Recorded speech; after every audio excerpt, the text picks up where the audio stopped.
នេះបានទេអាគេចរចាតម្លៃទៅវិញចរចាដូចវាមិនត្រឹមត្រូវទេបងប្អូន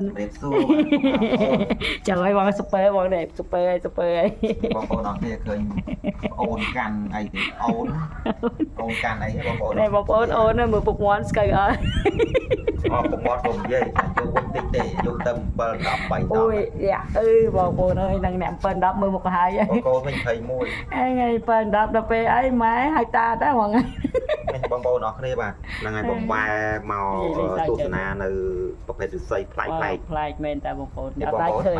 ធ្លាប់តែជុំបងប្អូនថ្ងៃនេះបានខ្ញែកខ្ញាងញែកទី2ដងជាពីមយកធ្វើជាពីមត្រូវហើយអូចឹងបង្ហាញនេះជាពីមឯងគេថារបស់យកពីមអញមាន1គីឡូទៅបង្ហាញពីមលេងបងប្អូនអរគ្នាសូមទោសបាទនេះគឺជារបស់ប្លែកអំពីឫស្សីគាត់មិននិយាយបងប្អូនតែនិយាយបែបឫស្សី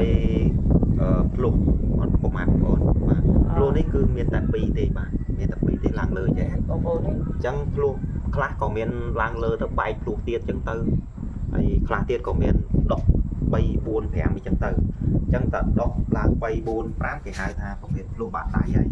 តែបើភ្លុកចេះគេហៅថាមកស្អីភ្លុកបាទស្អីភ្លុកបងប្អូនដែរខាងកូនពេកមានមកគោបាទមានមកគោអញ្ចឹងពីឡើងលើបងហៅភ្លុកបងតែ3 4 5ទៅជាបាក់ដៃវិញ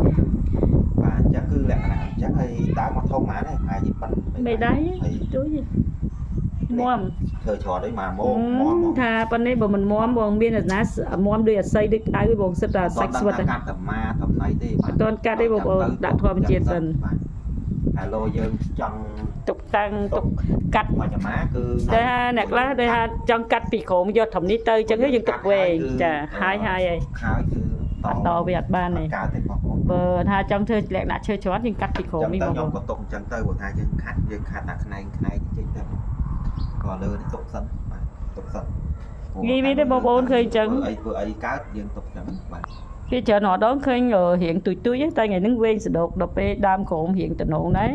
ក៏យកមកទាំងវែងទៅបើនេះសមាធិស្អាតធ្លាប់បង្ហាញជូនបងប្អូនទស្សនាម្ដងបាទហ្នឹងតែដល់ពេលរៀងស្ពតទៅមើលទៅអាស័យវាអត់ស្ពតដែរបាទខ្ញុំគិតថាយកមកបាត់រៀងស្ពតហ្នឹងដោយសារhamsterដែរខ្ចីhamster តែអត់អីដែរសាច់ល្មមមិនចៃពេកក៏មិនចាស់ពេកអត់ស្ពតណាបាទអត់ស្ពតទេបាទមកចា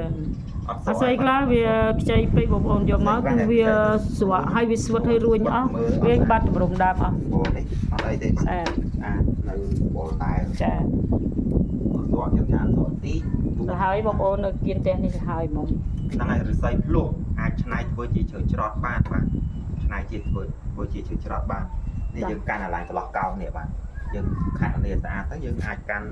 ឡែងកន្លោះកោយើងកាត់ខាងក្រោមកាន់ចាក់ដៃឯពូបាទអានេះគ្រាន់តែហយើងខាត់ចេញបាទខាត់ចេញអស់ហើយយើងដាក់ដៃកាន់លើនេះគឺយើងចង់និយាយថាវាស្រួលកាន់តែចេះមកស្រួលកាន់ព្រោះថាយើងកាន់ចេះក៏ចេះបានទេតា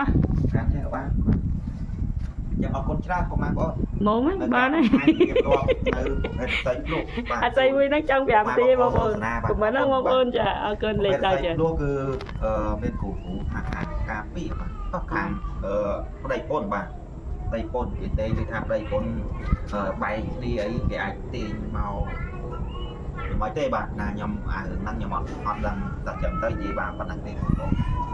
គេមានវិធីគេបាទមានវិធីថាស្អីគេចឹងទៅគេចាប់ដូចចាប់គូដាក់ចឹងណាបងប្អូនគឺគេប្រៀបធៀបនឹងប្តីប្រពន្ធណាបាទស្អីគូអត់បែកទៅណារួចទេបងប្អូនព្រោះជាប់គ្នាចឹងហើយបាទខាងក្រោមជាប់គ្នានេះទៅណារួចបាទហ្នឹងហើយបងប្អូនណាដែលចង់ហ្នឹងហើយនិយាយពីជំនឿបងណាដែលបងប្អូនណាដែលថាមានគូស្វាមីភរិយាថាយើងមានជំនឿខ្លះទៅតែវាមិនងប់ងល់ទេបងប្អូនគាត់ថាបើជឿទៅក៏វាមិនខាតទេយើងយកដាក់ផ្ទះដាក់អីចឹងណាប្រៀបនឹងគេហៅជាគូបងប្អូនអាហ្នឹងគឺតំណាងចឹងកាលណាដែលមានរូបតំណាងយើងមានអារម្មណ៍ថាជឿចាសនុកសុខសប្បាយចានៅគុំវងមានសុភមង្គលលេងចឹងទៅបងណាចាអញ្ចឹងអរគុណច្រើនបងប្អូនបាទជម្រាបលាបាទជួបគ្នាវីដេអូក្រោយបន្តទៀតបាទអរគុណសម្រាប់ការគាំទ្រនិងចូលរួមទស្សនាបាទចាប្រាប់ទេដែរជម្រាបលាបងប្អូនវីដេអូក្រោយចា